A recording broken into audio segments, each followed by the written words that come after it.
Patience, we always like to give it just a couple extra minutes at the first session of the day. It's my pleasure to introduce the guest speaker today. James Wingate is the Vice President of the operations at Blue Stakes of Utah, where he has worked for over 15 years. He enjoys working with the excavation contractors and the utility owners to consistently improve the before you dig utilities notification process through technology and process standardization. James has been actively involved in the Utah digital GIS mapping community for many years, and he enjoys coordinating large projects, pipelines, power pole corridors, etc., using the GIS technology.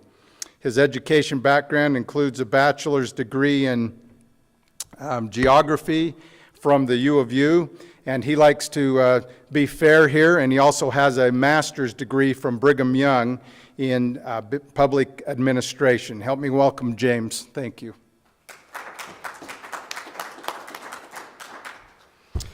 Thanks, everyone. I was expecting a small group today, and that's what we got. This is kind of a last-minute presentation in terms of we actually just found out about this conference on Monday, and somebody withdrew as a speaker on Tuesday, and I got assigned as a replacement Tuesday afternoon. So it's been a busy last couple of days, but I think it was worth our time to be here and address a hot topic that I know is of great concern to many engineers, and I'm guessing there are probably a couple of you who have tomatoes in your backpack that you're saving for later, right? Give me a chance first, and then we'll talk. So today I wanted to talk about potholing as well as planning and design the proper procedures as far as how to interface or interact with Blue Stakes to gather the information that you need.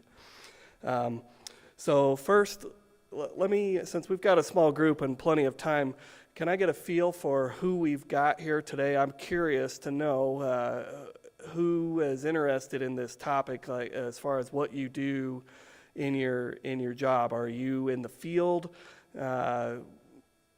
potholing utilities, or are you designing? What do you do? Can I get do we have any engineers who, well, actually let's start over. How many in-house UDOT employees? Okay, several. All right. And are you design engineers for how many designing for new roads, new highways, things of that nature? Okay, a few. How about in the field it will be potholing for UDOT-owned utilities, or maybe maintaining or installing UDOT-owned utilities like storm drain, ATMS, cables, things like that? Nobody from that group, okay. Well, maybe I should just let you, what else do you guys do? Who wants to speak up for a minute? Okay, ATMS and specifications. Okay, surveying the fiber, okay. Who else? How about in the, yes ma'am.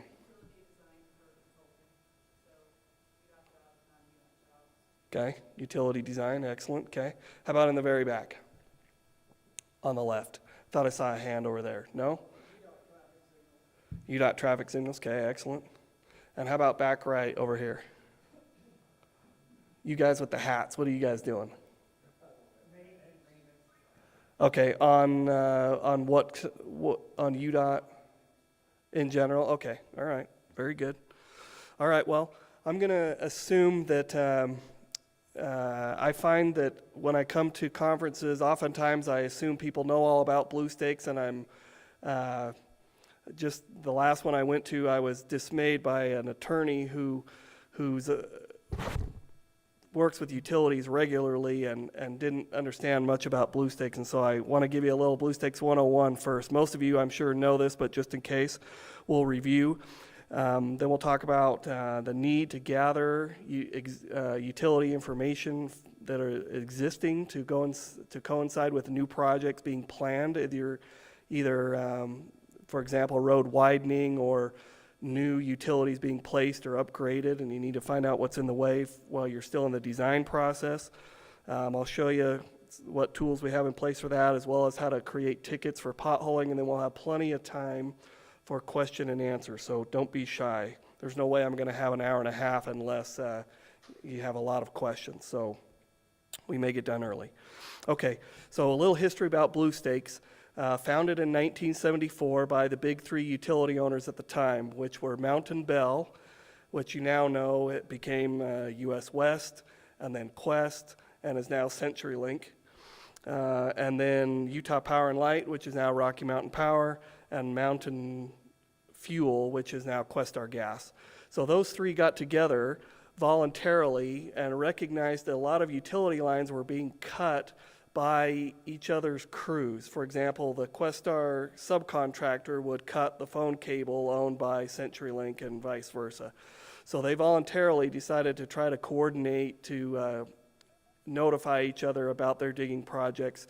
And then other utility owners thought that was a good idea and asked if they could join the cooperation, and eventually it became the law requiring utility owners to join an association of utility owners.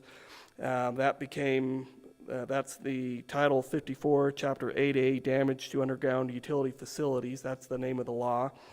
And today we have 572 member utility owners, which is a lot, of course.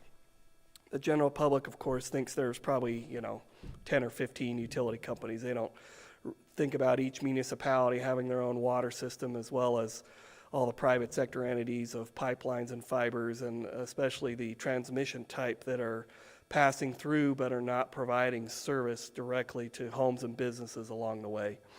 So kind of the theory about utility notification is that if you're a homeowner working in your own yard, you might have an idea of what utility companies have underground lines there because you know who you pay your utility bills to, right?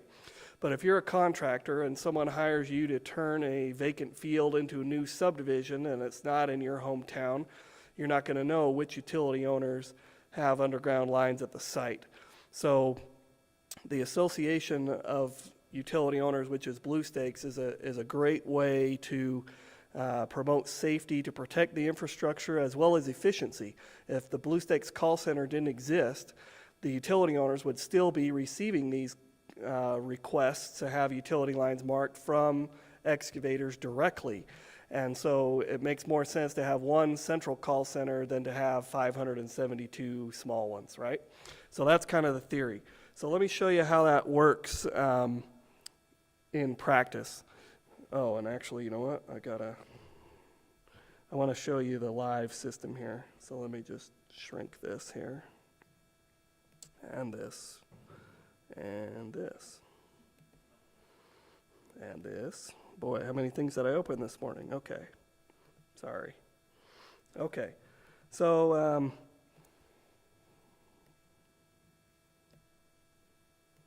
why is that not showing up here?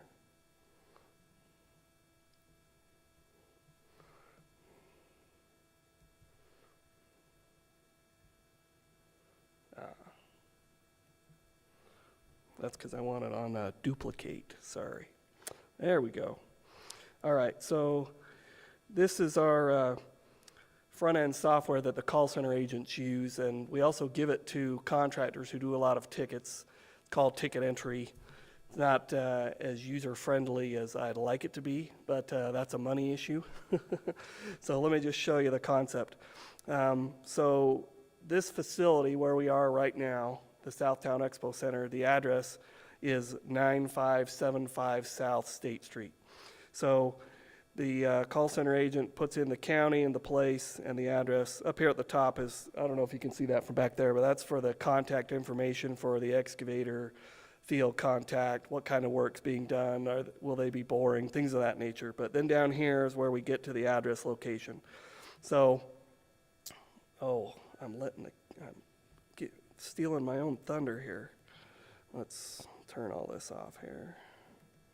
Okay, so what we're going to do first is the call center agent is going to search against road center lines that are maintained by there's a state agency, if you're not familiar with it, called the AGRC, Automated Geographic Reference Center. They're the state GIS shop for state government. UDOT, the counties and municipalities provide their GIS data to AGRC, which is created under a certain part of state law. So first thing we do is search against the address range along a road center line. So in this case, here's the road, State Street, and supposedly this portion here in red contains the address 9575 South State Street. Now, that would be foolish for us to assume that the dig site is entirely right there for this large of a facility, right? So we've got some other tools that the call center agents can use, but let me just zoom in a little bit more for a second to help show that a little bit better. But for one thing they can do is they can turn on aerial photography. And so here we'll see the Expo Center, which has got a unique shape there. And then they've got parcel data that comes from the county recorders. Now, if I had it my way, this data would be coming in real time as new parcels are created every day and new roads being built, but of course that doesn't happen. That's the bureaucracy and politics coming to play about the county recorders not wanting to share as fast as I'd like, but we're working on it. They're getting better, to their credit. So the problem is so here's the address, 9575 is right here, but you can see it encompasses multiple parcels. So for whatever reason, they didn't merge all those parcels together. The land records, when they built this facility, they just decided to build it and have it be several different ones. But anyway, what will happen is the call center agent, I'm just zooming out a bit here, will draw a shape to encompass the dig site area on the map here. So let me turn that aerial photography back on. So the call center agent might, if they, based on what instructions the excavator provides, let's say they're replacing they're going to remove and replace the entire parking lot and redo the storm drain system in the parking lot. Well, then the call center agent might come and draw something that looks, I mean, they could catch the whole parcel if they want to, but they could just draw a polygon. And, whoops, I must have missed a vertex there. Sloppy polygon.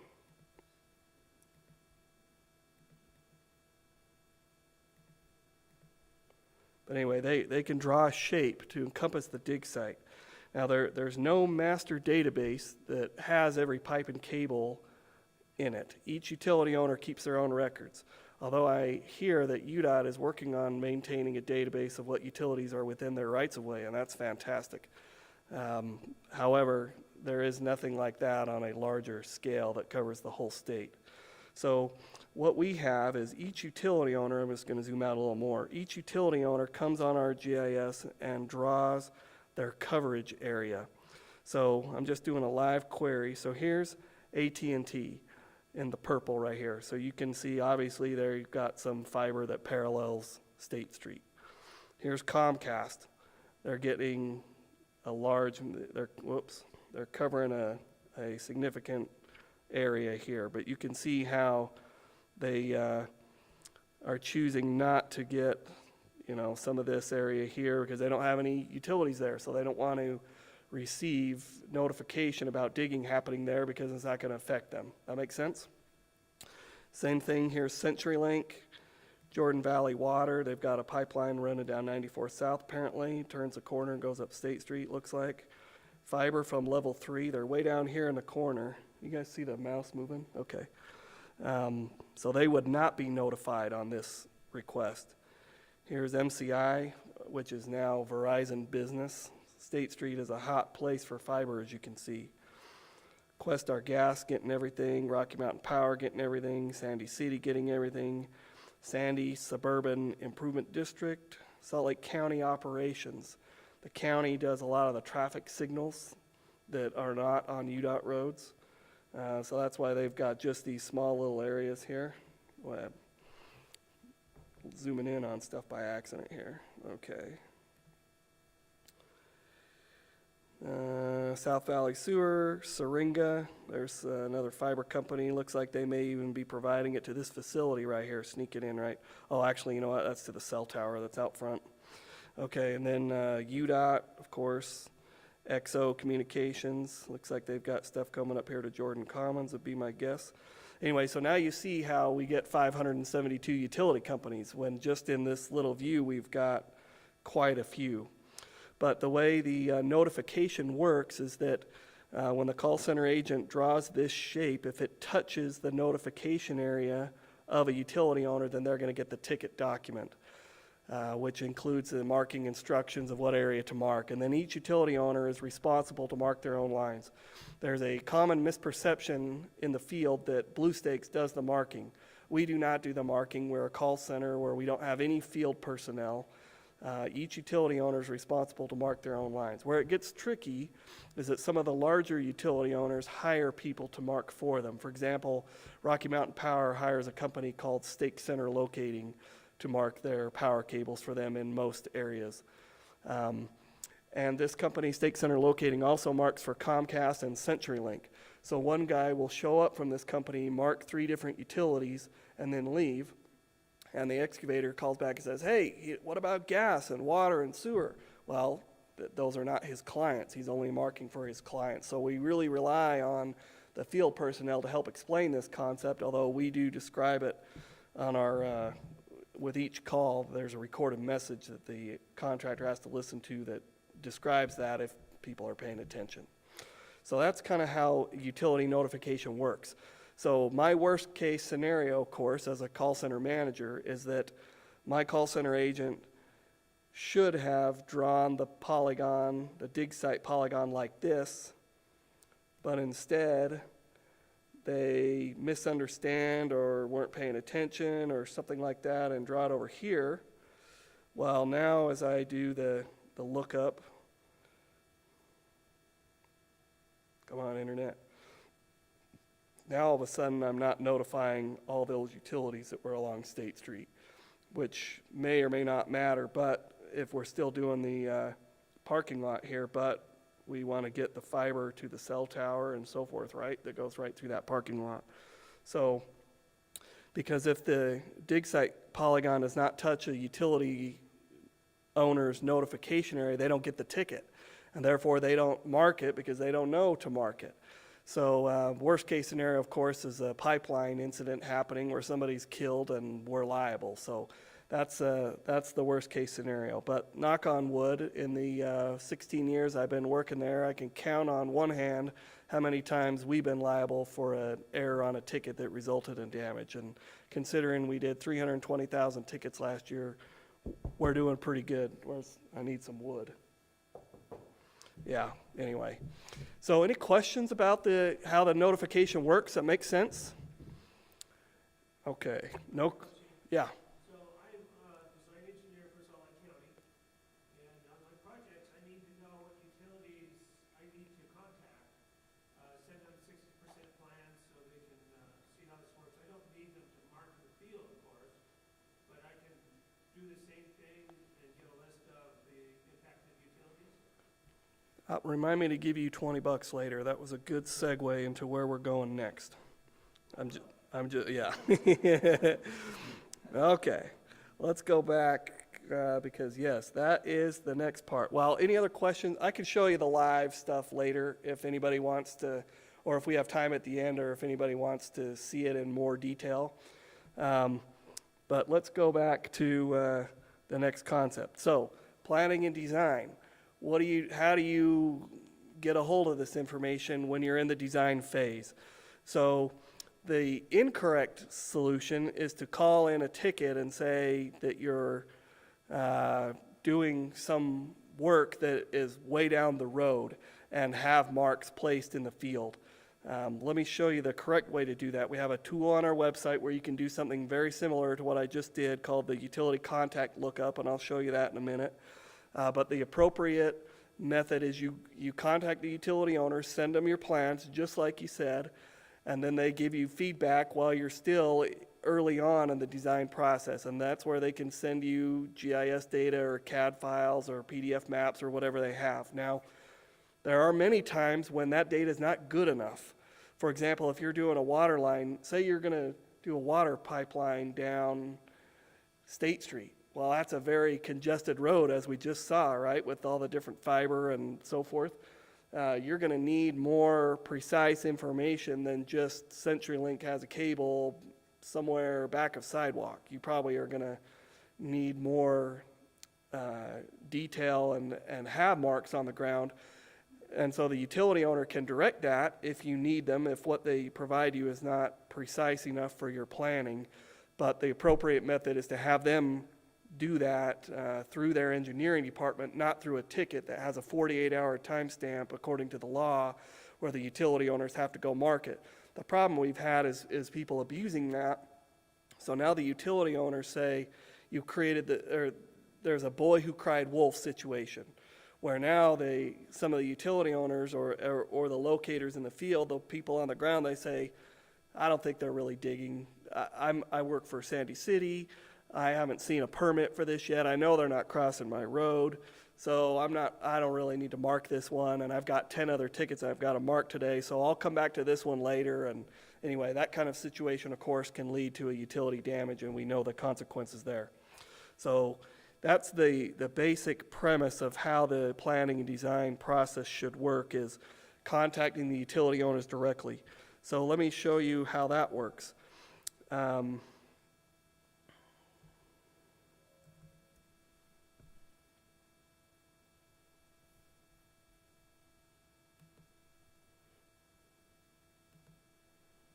We'll see if this will cooperate here.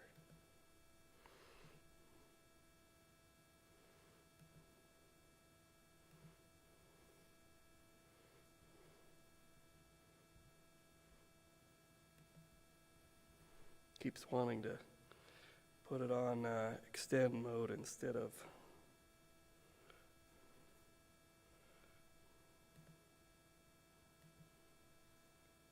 All right. So on our website, which is bluestakes.org, when you come here to the home page, there's a menu across the top, and if you go to members, that's the term we use to describe all the utility owners that participate with us, then the first choice is member contact information, or utility contact information lookup. And when you click that, it'll open a separate window that looks like this. Oh my goodness, I'm stealing my own thunder again. Okay, now this one, you may notice it's a little scrunched on there. Any guesses why that is? Exactly. We're starting to get a little more advanced, and so this is meant to work on any device. So you could do it on your phone or on your tablet. It'll adjust in size automatically. So try it on your phone if you want to. I see you guys pulling them out of your pocket. bluestakes.org. Anyway, so what you do is you come onto this page, and if you forget these instructions, you click on the question mark, and it'll tell you how to use this tool here. But anyway, so let's say we want to do the Southtown Expo Center again. So you come to the county, and you choose Salt Lake County. And notice that once the map is starting to populate as I fill out the information, okay? So there's Salt Lake County. And now I choose the place, which is either the municipality or unincorporated county. And we're in Sandy. So now we're zooming in, and now we're showing Sandy. And you can put in GPS coordinates through here. Notice that they are latitude and longitude coordinates, not northings and eastings from your state plane or a project-specific coordinate system, something like that. So you have to convert it to lat-long, but you can do it in any of the formats there. So let's do a search by the address again. 9575 South State Street. Find. It says, we found it. It zooms in. So it's the same map data that the other one used. It's just presented a little differently to be more compatible on the mobile devices. The other live one that I showed you, the call center agents use, that runs on Windows only right now. The new version will be all web-based, but we're on the waiting list for that from our software vendor. So anyway, so they can come here. You can turn on the ortho. We don't have parcels on this layer, unfortunately. Not yet, at least. But then this button right here is where you draw the area, and as you click it, it'll toggle through. Do you want to do a point with a radius around it, which is perfect if you're just jumping to a set of coordinates, or do you want to do a line with a buffer, or do you want to do a polygon? So I'll just do a polygon, and as I click to make a new vertex, it connects the dots, double click to close it, and now you've got two buttons at the bottom. We use this tool for two purposes. One is for after-hours emergencies. If the Blue Stakes call center is open Monday through Friday, 7 to 5. If there's a water line that breaks at 5:01 p.m. on Friday, you can't wait till Monday morning to fix that, obviously. So people can click the emergency after-hours button, and it will generate the contacts for people who are on call from the utility companies after hours. But that's outside of this discussion, but just so you know, that's there if you ever need it. So if you click Planning and Design, now it queries the list of utility owners whose notification area touches this one.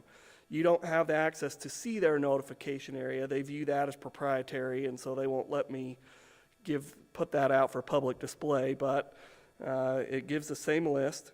And if you want it as a pop-up, it can come like this, so you can copy and paste and put it in Excel or something like that. But this is for their engineering departments. So here's AT&T, Rob Williamson, there's his email address. Here's a second contact, Fiber, there's his phone number. And so now you've got your contacts that you can send your plans to, and it'll give you everybody on that list. Well, the utility owners, we ask them to keep their records current. Unfortunately, there are 572 of them, and some of them are really good about keeping them current. Others are not. So I would ask you that if you ever find one that is not current, let us know, and we will be happy to try to track down a better contact for you. And that actually happens now and then where especially in the rural areas where, Bob retired, but he's still the one on the list, and somebody will call back and say, hey, I'm doing a design, and I contacted Scott Nielsen with Sandy Suburban, and they say he doesn't work there anymore. So they gave me somebody new, and then we will update it based on what you tell us. Well, what we would do is go to that utility owner and say, hey, we heard that Bob's no longer there. Who do you want these requests coming to now? But we try to remind them at least twice a year to, hey, make sure your contact information is current. But that's about the extent of our hounding right now, unless we know specifically something's out of date. What about like Questar and the Rocky Mountain Power? Up there it says it's you, their GIS center or whatever. You're looking for an actual somebody to talk to instead of meeting or something. And even though you see GIS, like for Questar, like great point, it says Salt Lake Mapping Department. If you call them, they have a team, and I actually I receive more compliments. Nobody in here is from any direct utility other than UDOT, right? Oh, this is being recorded. Okay, maybe I better watch what I say. No, I'm just kidding. Questar's mapping department is awesome. So they have a team of people, and they kind of rotate. Whoever answers that call, that's their project. And it'll kind of go in a queue, so to speak. So they'll take care of you. Even though there's not a direct person, Bob, they just have so many requests that they have a department. Same thing with Rocky Mountain Power. Although this guy, Joel Simmons, I've talked to him on several occasions, and he's very good. He's the supervisor of that department, and so here's another email for them, gisdepartment@pacificcorp.com. He's in Portland, where their headquarters is, but if you email him, he will send you a PDF showing their system with the transformers and where the cable, it's pretty good. Questar's is the best of the large utility owners, in my opinion, but Rocky Mountain Power's is very good too. So anyway, while they are larger, they'll still respond, and they can set up the meeting if you want to go down to their office and talk about it, especially if you're going to need to get something relocated, like one of their pipelines that's in the way. But the first step is, get a contact, like you said, get someone assigned to it, but they'll facilitate that through this number there. Just kind of case in point, I sent an email to Joel last night at 7:30 requesting mapping, and I already got it this morning. Really? Nice. If you didn't hear that, he sent something to Joel last night, 7:30 p.m. He's already got a response back this morning. Not bad. Okay. Glad to hear that. Yeah, so I would welcome any feedback, though, about contacts that are out of date or people that, or utility owners that are not cooperating with you. Blue Stakes, we're not an enforcement agency, so I don't have any authority to force them, but usually a follow-up call does it, even though I don't have any power. If I can just say, hey, we're hearing some complaints about this, that your guys are not responding in a timely manner. Somebody said they've been waiting 10 days and haven't heard anything, and we had that happen once with AT&T Local Services, formerly TCI Cable, back before Comcast bought them out, and some other.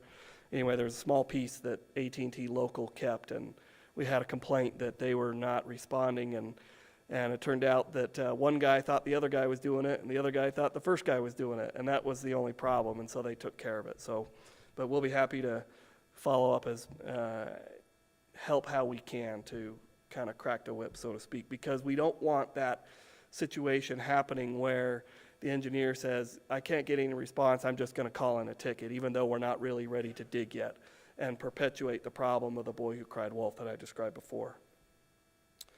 So anyway, that's the utility contact lookup tool on the website. Is it the most user-friendly? No, but at least we've got it to the point that it's, neutral for all devices, so you can hit it from anything. It's not as robust as ArcGIS Online, Map Viewer, or something like that, but it's at least it's a good start to it. So that being said, let me come back to the presentation because I wanted to talk about a couple other things here. Where am I going? PowerPoint. Okay. Let's see if this will cooperate again. Okay. Any other questions about that tool before I move on? So you said that some of your larger contractors that you deal with a lot can actually get straight into your ticket creation system? Or, Yes. so can they see those maps that your people see, or is that? They can see the maps, but that's a great question. Let me show you. Oh, that's what I should have done. If I was smart, I would have prepared a login of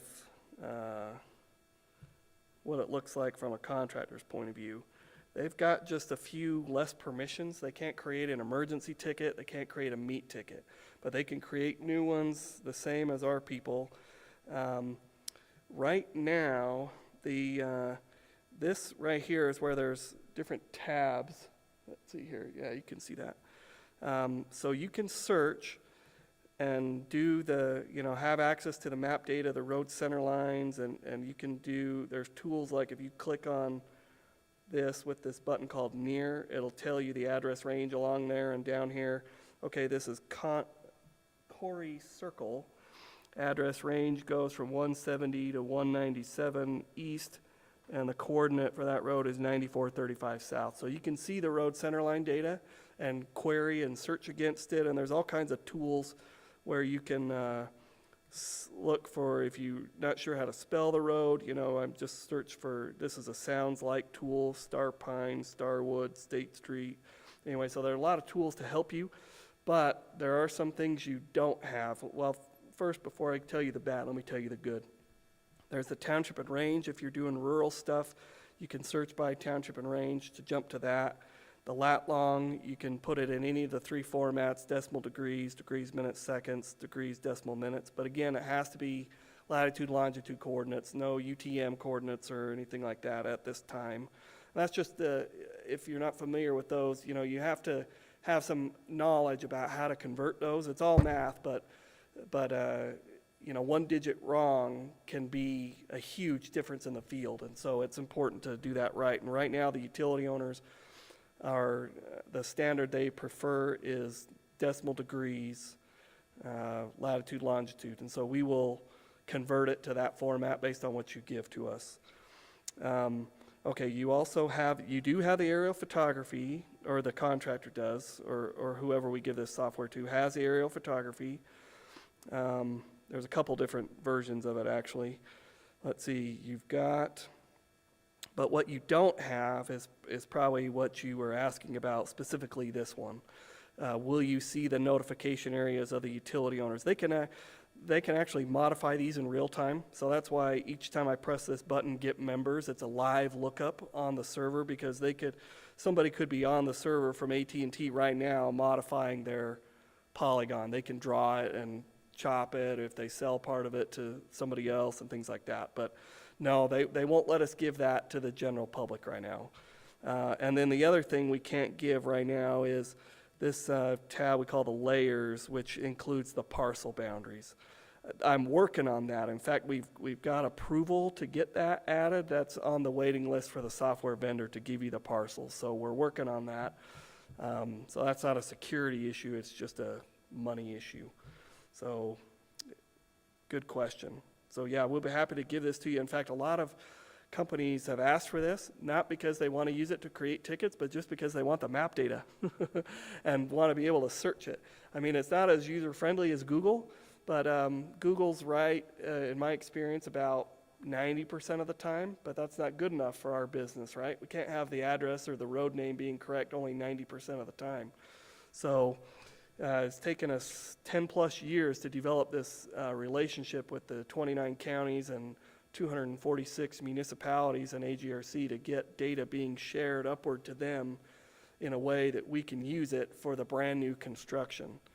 So we also use that tool for UDOT projects. For example, say there's a new road going in like Mountain View Corridor. Oh, I got a chance to show off a UDOT project? Fantastic. Let me show you what I mean by that. So here's West Valley. Mountain View, or let's see here. Let's do it this way. SR 85, is that right? 5400 South. Okay, so Mountain View Corridor ends currently at 5400 South, right? But we all know it's going to be extended north to I-80 eventually, and they're in the process of soil sampling and designing that route. In fact, I just heard last week or a couple weeks ago they're relocating a section of the Kern River pipelines. That is a huge deal. 2 36-inch diameter natural gas high-pressure pipelines. Cost $1 million a mile to put that in. I don't even want to know how much it costs to dig it up and move it. Here's where I can do some stuff. So here is what I got. I'm trying to remember who gave me this. It might have been, I have to look. Horrocks, maybe. It's been a year ago or something, so it's probably not the most current. But anyway, this they won't let me. UDOT, you probably haven't released this publicly anyway. So I've got it so that I can have a feel for what you're up to, but it's not out there for the public consumption yet. But just so that my call center people can know, oh, okay, you're doing where the new alignment crosses Upper Ridge Road. Oh, all right, let me draw the dig site polygon like that or something. So special projects you can provide. If you have GIS data you can give us, like as a shapefile or a Google Earth KML, then I can convert it and overlay it on here to help us see your project. So that's been a great tool for, especially when you get in the rural areas where it's not so easy to say, oh, it's going in between this road and that road. If you're out in the boonies, not following a right-of-way for a road or railroad tracks, it can really be a challenge. So, in fact, when they did some other big pipelines, there's one called the UNEV pipeline went in a few years ago that does gasoline from the refineries near Bountiful, goes down toward, eventually goes to Las Vegas, but it has a stop in west of Cedar City at a truck terminal. And that was a big deal for 300 plus miles, all in rural area. So anyway, we can use some GIS to help with that. Good question. Other questions while we're on this part? Okay, I was deviating a little bit, but that's okay. That's what I'm interested in. In fact, apparently we're the first, so every state has a call center like Blue Stakes. The industry, they're called one-call centers, meaning that you make one call instead of to each utility owner. But apparently Utah is the first one-call center to allow contractors for big projects to submit GIS data and have us overlay it right on there. And so when we started doing that, that got some attention, and there was a national conference for our industry, and which is with not just the call centers, but utility owners and things. Anyway, they asked me to come give a presentation about that, and I didn't realize it was that big of a deal, but some other states, apparently it's like pulling teeth when they want to try to do a large project in a rural area. So we're trying to follow UDOT's example with some innovation and leading, helping in our industry. Okay, so let me go back to this, and I want to talk about potholing. Is that working? Hey, what do you know?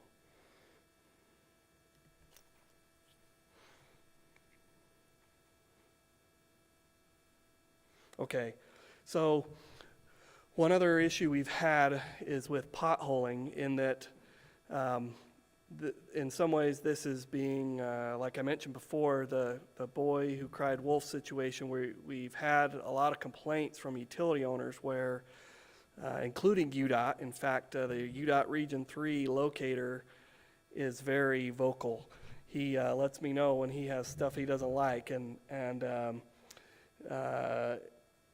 University Parkway in Utah County, there was a lot of work going on there, and 800 North and Orem, and anyway, some of the main roads there where they were getting these huge requests for blocks and blocks of area to be checked when there was still stuff in the design phase. And so the main thing about potholing is that the purpose of potholing, as you know, is to confirm or to learn the details about a utility that you already know is there, right?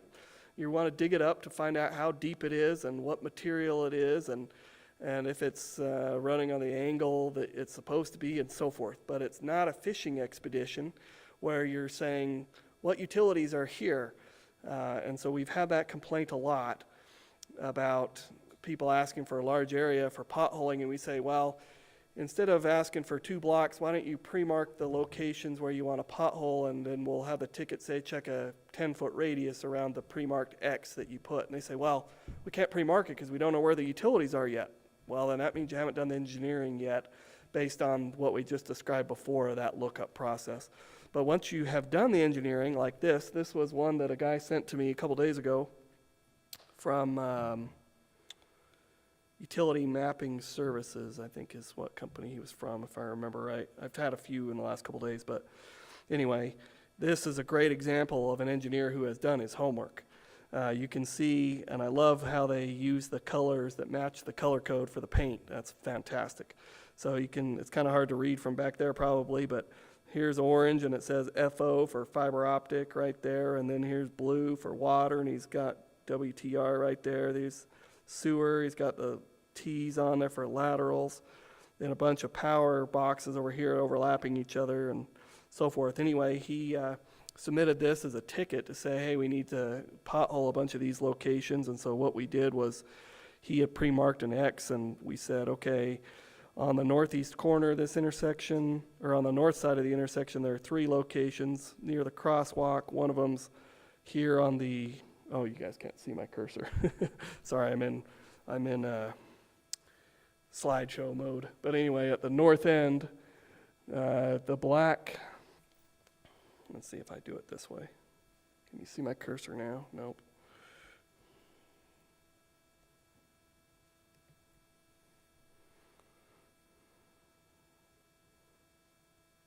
Yeah. So right here, these were the pothole locations, 1, 2, 3. And so we made the ticket to say from the north edge of the crosswalk, there are 3 painted X's. One's on the sidewalk on the northwest corner. Whoops. Too sensitive. One's on the northeast corner, and one's in the road itself, just north. Anyway, so we were able to describe that, and that worked out great.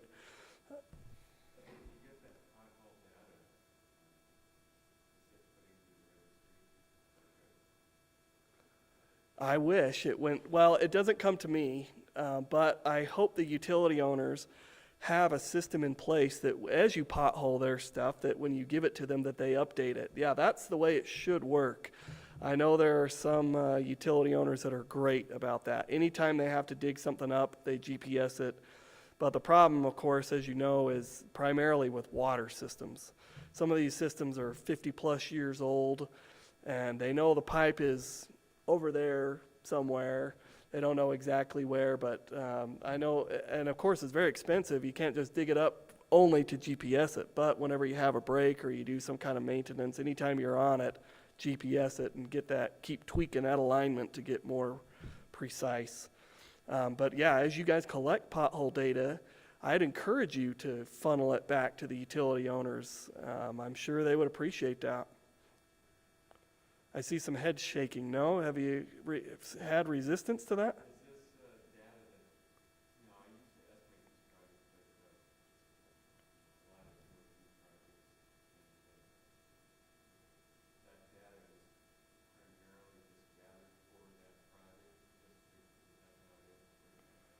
You know, I guess I can't speak to that. Sorry. That's the problem we have, is, yeah, it's gathered for one project in time, and then where's it go after the project? Uh-huh. It's just gone.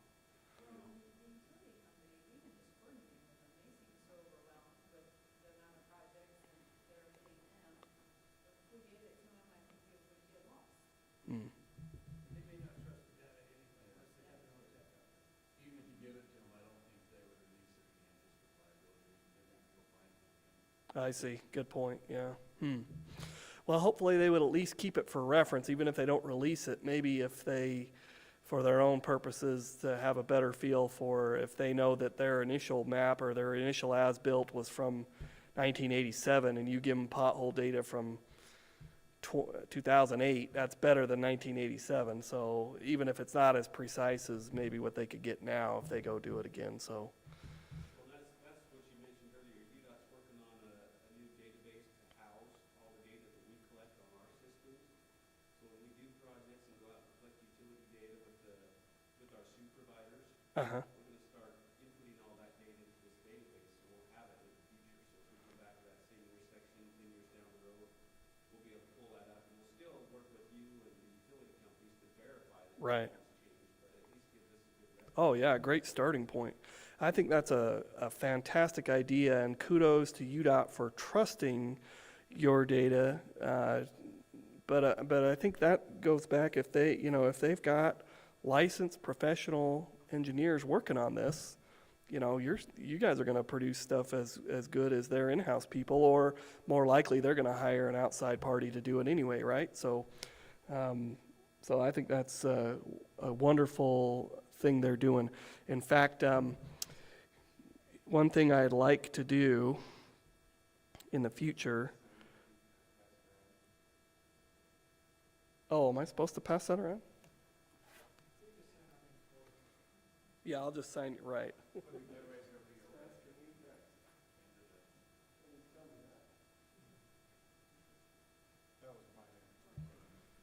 One thing I think would be fantastic is if we could have our utility data combined with UDOT's. Have you guys how many people have seen the U-Plan application that UDOT has?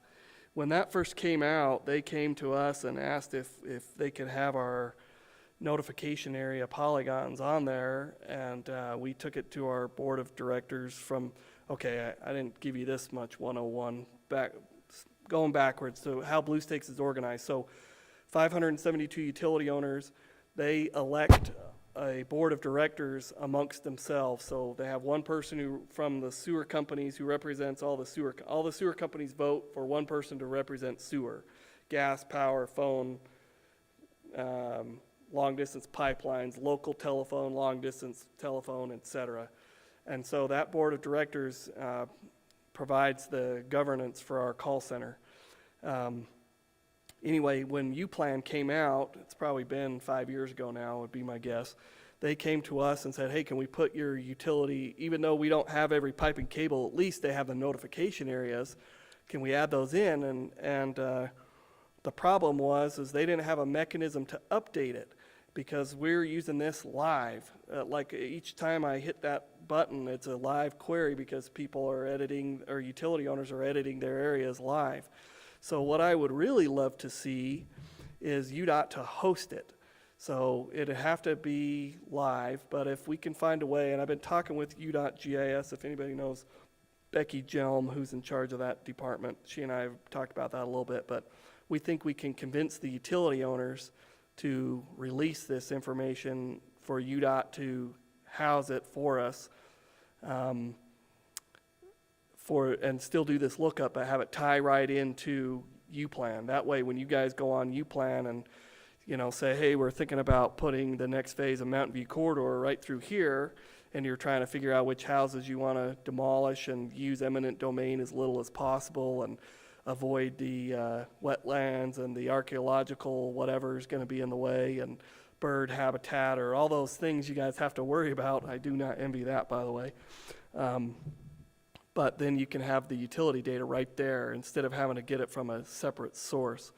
So the challenge would be just having it be secure so the utility owners know that it's not out there for the public, but only for authorized persons, so to speak.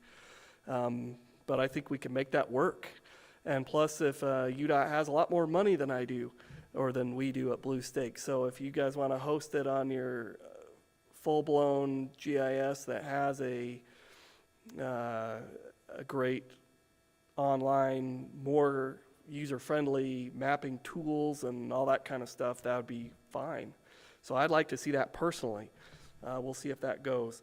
There has been, many other states have a planning and design ticket in the law that requires, so if you, instead of you going to each utility owner individually, they have a law where, or have a ticket type where you draw the area on the map of where you want your project to be, and the utility owners come to you and follow up with you about what's going on there. But that is not the case in Utah.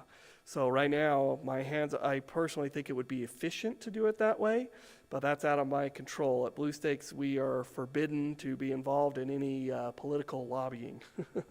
So really, engineers would have to organize and request it. But I think it's probable that that could get done, and once it gets put in the law, then that would get more response from utility owners. So anyway, that's what I think would be some good improvements. I'm curious to hear your perspective, though, where we got plenty of time to chat. What would you guys like to see changed, or what do you see as the problems or inefficiencies that cause difficulties for you? Hands are flying up in the very back. I guess I'm just in talking about maybe just planning and design tickets. So you mentioned, for example, potholes, mark the pothole, and we'll come and do, say, 10 feet around that pothole, and give the argument, well, we don't know where the utility is, which is a fairly valid argument if you look at maps like CenturyLink's maps. Ridiculous. Yeah. It could be anywhere within the 150 feet of where that thing is marked. Ugh. So without paying a subsurface utility locator to go out there and locate everything and Blue Stake it for you, I don't know how you're supposed to mark a pothole in planning and design stage without paying a new company to go out and locate it. Yeah. So, and I had that back on, I guess I didn't emphasize this when we were on this slide, but in situations like that, I agree completely that there are times when paint needs to be on the ground. But that's when, so say you contact, so the lady who's the main person for CenturyLink, her name is Arlene Comstock. Don't know if you've talked with her before. But if she sends you the map and it says it's back of sidewalk on east side of the road, but it doesn't say how far off and is not precise for you, then you say, I'm going to need more precision than that. Can you get marks on the ground? And then she can direct the company they hire to mark for them, Stake Center Locating, to paint it for you. Or I'm sure that's how they would do it. They don't have any in-house locators anymore. They're outsourcing all of that. But the proper mechanism is to have it be ordered from their engineering department on their time frame that they direct, not the ticket that's 48 hours where the locators are assuming that excavation is ready to go. So, yeah, I agree completely. You know, you may get precise plans like on this one right here where you know, people have given him some precise data already. And if that's coming from UMS, then that's probably because UMS went out there and located everything. But like with CenturyLink, you know, with Arlene, you know, so CenturyLink contracts with Terra Technologies now, so Terra will review it, and if there's a problem, then they'll say, oh yeah, it needs to be potholed.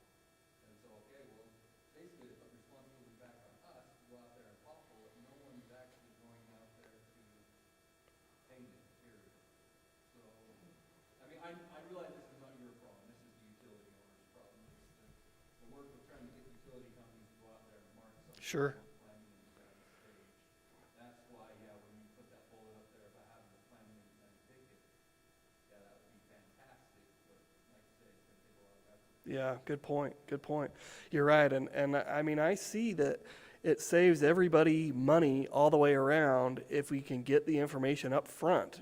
I mean, the thing you don't want is to get halfway through a project and then find there's a utility that's not where it was supposed to be, and now you've got to spend money redesigning and downtime if the contractor was already out working on it. I mean, there's all kinds of problems. More efficient, saves everybody money from the beginning, but right now I guess the utility owner's perspective, and keeping in mind that I'm employed by 572 utility companies and have 572 masters, you know, their point of view is we fund the call center, we mark utilities, and we do this at our expense, all for free for homeowners and contractors. Now, I guess we all pay for it in our utility bills, right?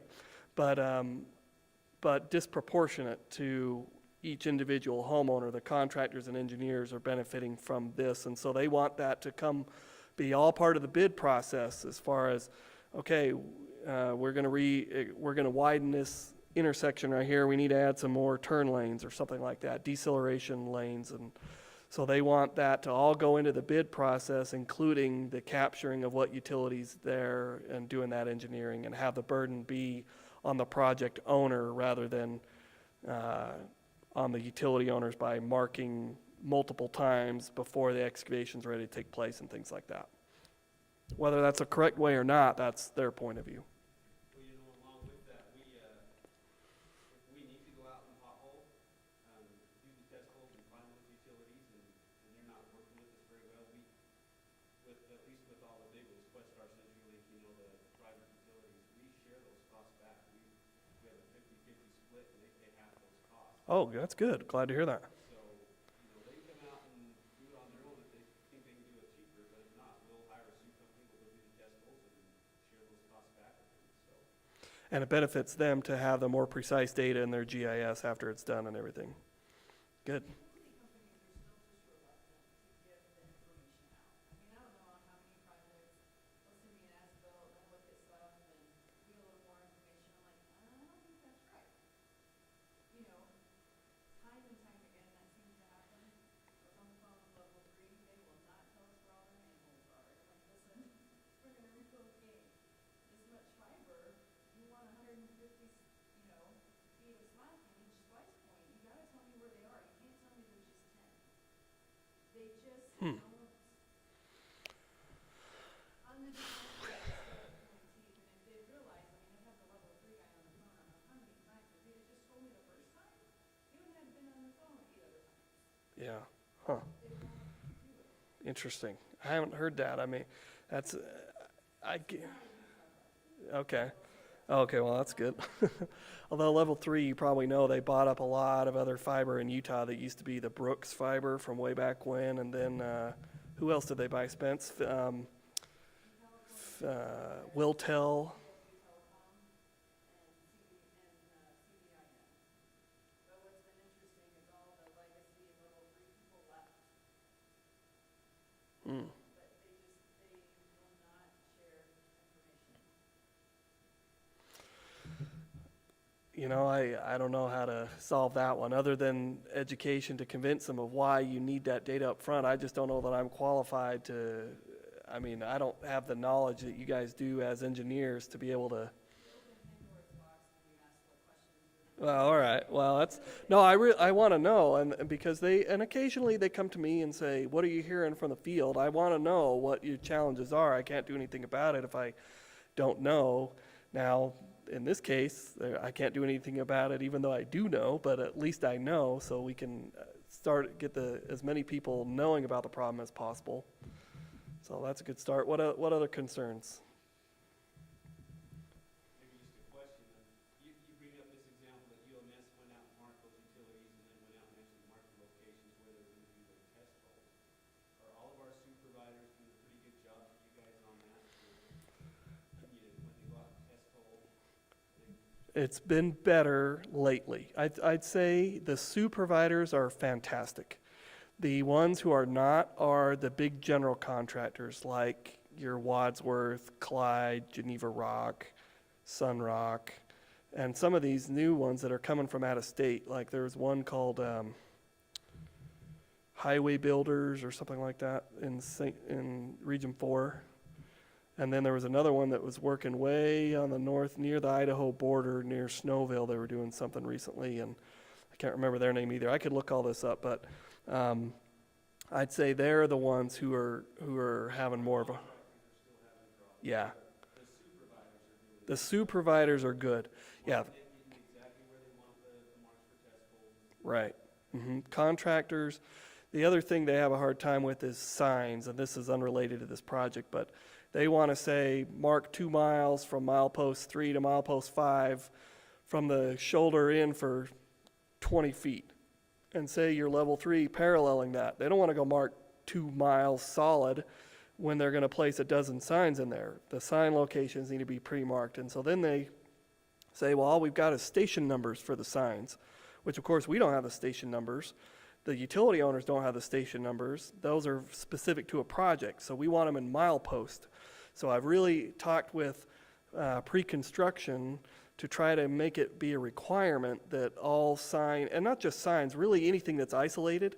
I mean, delineator posts are close enough together that they're essentially continuous. Same with guardrail posts, and fence, but signs, ATMS camera poles, those are of course spaced apart a large distance. Power poles, things of that nature, we want the individual location specified. Again, with the same basic concept that we're trying not to waste the time and resources of the utility owners by marking a large area.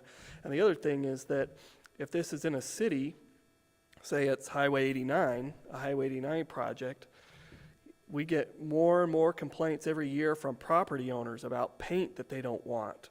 So, you know, the utility owner or the business owner says, we've got all this paint, what's going on? And we pull up the ticket and say, oh, well, UDOT says they're installing, or Wadsworth says they're installing this many signs for UDOT. And they say, well, I see one, but it's half a block away. You know, why'd they mark my yard? And so we're referring them to that contractor to let them get an earful from the property owner. But we're trying to nip that in the bud more now by requiring the locations to be identified by mile marker or by address, and that's what the law actually requires.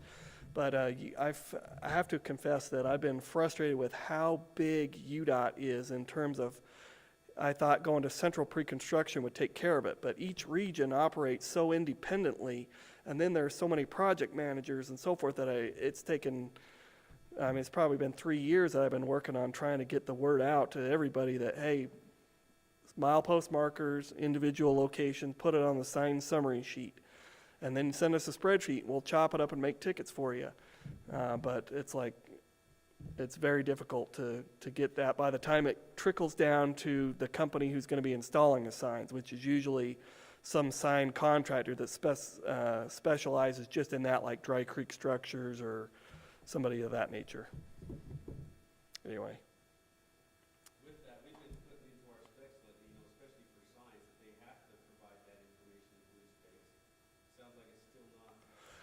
It's getting there. It's getting there. Some companies better than others. It is getting there. The Dry Creek has been good. Some of the smaller ones we struggle with when they come to our office with the hard copy plans, and they've got them highlighted with a highlighter, and they want us to, which is usually ends up being me.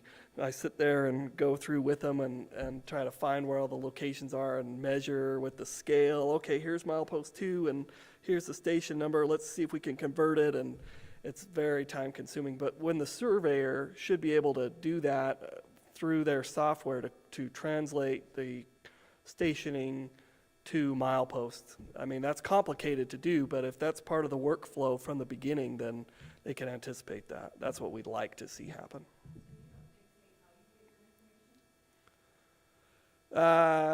Well, it depends. I should dictate it better so as to save myself some work.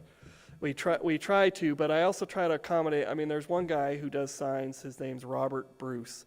He owns this company called Bruce Flagging and Sign. It's he and his son. And I just don't have the heart to tell this guy, hey, you're going to have to go get all this information, because he's old school. He does everything hard copy. And but I really, it causes us more work than it probably should. So some of the others are a lot better. The Sioux contractors are good. Let me think, who do I like a lot from now that I've got your ear? I should pull it up. I've got a projects folder where we save all this stuff. But some companies are really on the ball. Others, I'd say probably our biggest challenge right now is the very biggest ones, Wadsworth, the two Wadsworths, both of those. I went to Associated General Contractors. They have a committee called the Road Builders Committee, and I went and presented to their group probably 3 months ago, and talked to them about signs and everything being specified by individual location. And they raised quite a ruckus, and they'd never heard. Now, these guys are pretty high up in their company, and so they're maybe not the project manager types who should know these types of things. But I mean, the one guy said, "Why don't we just call for the whole block? This is going to take too long if we have to figure out footages and where each sign's going to go." And I said, that's exactly the kind of thinking we got to get away from, because property owners do not want paint. And they're doing a lot of bike lane projects lately. There was one where it was the city of Holiday. They did a bunch of bike lanes through theirs, probably 20 miles worth of bike lanes, and they had wayfinding directional signs to tell them to turn here and that kind of thing. But they weren't all on UDOT roads, so they couldn't give mileposts for some of those. And I said, well, what about the address? You know, these are all in front of houses that are existing, and we're not going to go out there and get the addresses. And I'm like, all right, let's use some GIS. The data's all right there, you know, but it's getting that down to everybody who needs it has been a challenge. Just out of curiosity, I thought though there's so many fields that they're basically paid for tickets, so they want these jobs broken up into multiple tickets. Is there validity to that? Yes and no.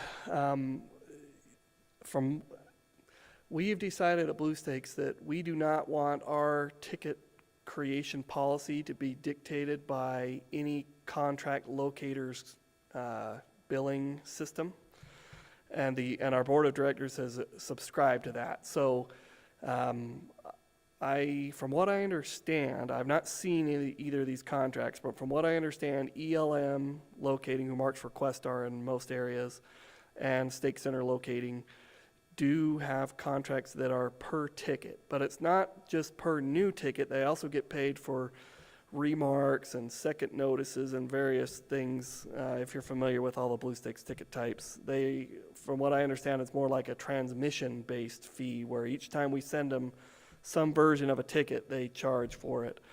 But apparently there are some exceptions for emergencies, because, you know, if they have regular tickets, they can, in the morning, they can say, okay, Billy, you're doing 20 tickets today, and he's calculated his route so that he can do it in a circle to mark all the tickets on the way and end up back at the office or something like that. But if he has to drop everything and go respond to an emergency, that throws off their efficiency, and now they just lost money. So from what I understand, they can get paid differently for certain unique situations. But that's only for contract locators. You know, the cities and the big pipelines and fibers all have their own in-house personnel, and, you know, they want as few tickets as possible. Now, the way the Blue Stakes calls, in the spirit of transparency, the way the Blue Stakes Center is funded is each time we send a ticket to a utility owner, we charge them 73 cents. So the one ticket where I showed for this building where there were 15 utility owners, our revenue would be 73 cents times 15 to run the call center. So people might say, wow, Blue Stakes is motivated to make as many tickets as possible because that's how they get money for the call center. But really, it's more work. It'd be far easier for me to say, oh, one ticket that's 10 blocks long, my call center agent does it in 5 minutes, done, rather than we've got to break this up into all these small increments, and it took my call center agent a half an hour.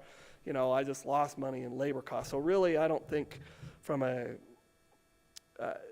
I'd say you can choose whether or not you need to, whether or not you want to break stuff up, but the managers at Stake Center Locating and ELM both are familiar with our what we call our ticket size policy, and they were involved in its creation. And so any individual locator in the field should not be whining about it, to be right honest, because the managers who are making their monetary decisions are all familiar with it and comfortable with it. So if you can go up to 2 blocks per ticket, when you're in-house, or I mean within a city limit, or if you're in a rural area, you can go up to 3 miles.